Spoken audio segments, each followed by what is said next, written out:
பேசுறாங்கல்ல. தந்தை பெரியார் குறித்து பேசுறது தனிமனித தாக்குதல். உங்களுக்கு துணிச்சல் இருக்கா? நான் பேசுறேன். வாதத்துக்கு வரீங்களா? பொதுவாகவே காலம் சென்ற தலைவர்களை, கல்லறை குயிலாகி போனவர்களை விமர்சனம் செய்யக்கூடாது. உங்க ஒப்புதல் நான் கேட்கலங்க. பேசுவாங்க. தமிழை வந்து பிச்சை எடுக்க கூட உதவாதுன்னு சொன்ன மொழி கேட்டுக்கிட்டு நீங்க சொன்ன கேட்டு இருப்பீங்கன்னா நீங்க இருங்க. நாங்க கேட்போம். நாங்க கேட்போங்க. சொன்ன கோப்பா தம்பி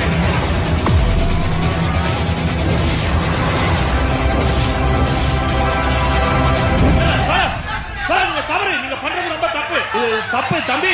நீங்க யாரு தம்பி? ஒரு நிகழ்ச்சி நல்லபடியா நடத்த முடியுது. தயவு செய்து உட்கார. நம்ம பதில் இருக்கு.